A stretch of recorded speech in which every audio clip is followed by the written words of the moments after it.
Welcome to the next Superintendent Podcast. This one's on District Dashboard. The District Dashboard is essentially a report card for the district. It provides summaries of our progress in the areas of student achievement, attendance, broken down by students, staff, and parents, discipline, and finances. The student achievement data shows MEP data from this fall. Specifically identified as 2-year trend data, so the comparison from this fall to the previous year, and 3-year trend data. The reason for the 3-year trend data is related to the state's top-to-bottom school rankings. Those rankings give you points. 2/3 of the points are built on where a district falls in terms of total scores compared to the rest of the scores across the state. The other third of the points are on 3-year growth trends.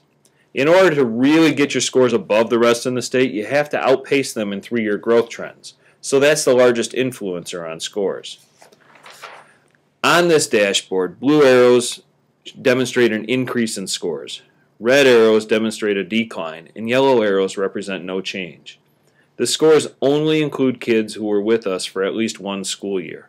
In order to monitor our progress, we have to look at the kids that were with us for a full year to see if we made an impact on them positively. So, a quick glance tells you there's lots of blue arrows, and there's some of those have great impact. For example, 5th grade math. The 3-year trend shows a 19% growth. This reflects the work led by Janice Whitford over the past several years, working alongside the 4th grade math teachers to align the curriculum differently and align it tighter with the state. And we're experiencing positive results.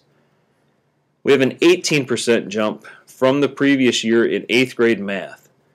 Jim Walsh, Elaine Kaiser, and Roy Gonzalez did a tremendous job last year making curriculum adjustments to better align with the state and to make sure we're teaching the right things at the right time. And the results are an 18% increase. Now looking across the board at 5th grade math, we have great trends from building to building. This display demonstrates the feeder schools. So for example, for the 5th grade students this year, those that came from Alexander, their scores went up 13%. Those that went from Lincoln went up to 17%. Michener up 22%, and Prairie up 21% over the past 3 years.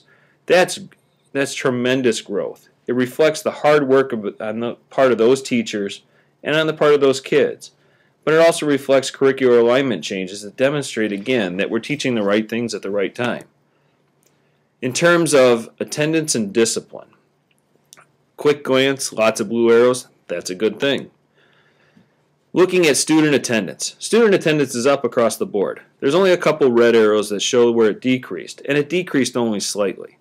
And those slight decreases really were like 0.03, but blue arrows could represent where it only went up by 0.03, so it seems fair to have it shown in a red arrow or decrease if it went down. Overall, staff attendance is pretty strong. Parent-teacher conference attendance is tremendous in a lot of areas. Look at Prairie Elementary at 99.6%. That means they only had one family not attend conferences. That's a great turnout.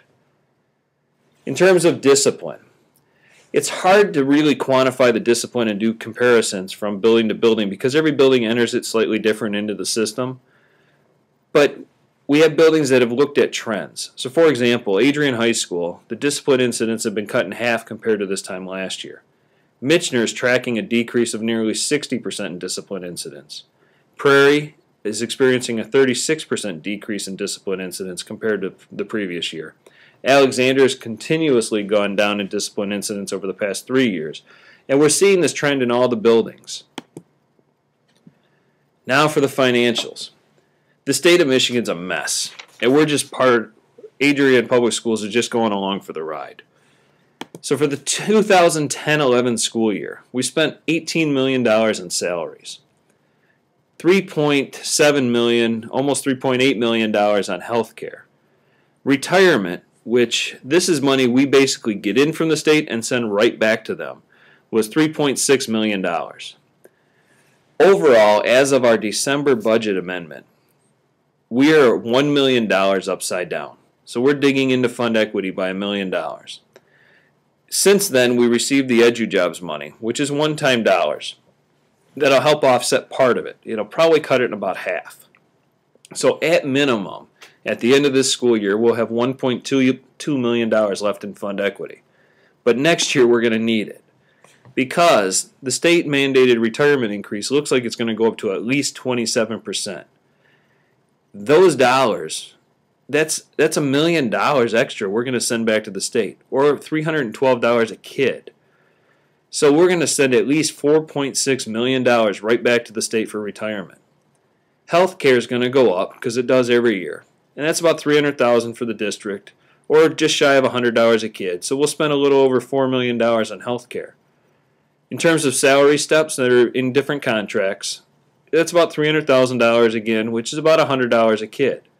We're planning on budgeting 3,061 students, which is a loss of students again, but you're seeing it in your classrooms. Kids are coming, they're going.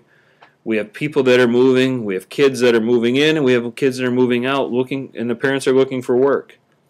So overall, our per pupil foundation allowance from the state, just to break even, would have to be an increase of $840 a kid. That's not going to happen. So, like I said, the state of Michigan's a mess, and we're along for the ride. We can work on the financial part as they give us information, and we make those adjustments, but we're really here for education. And those trends, if you think back to the first page where we saw all the blue arrows, are going in the right direction. I want to thank you for all your hard work and your dedication to our kids and to our students. This dashboard is on the Adrian Maples website. It's under district information. I want to say have a great day and go Maples.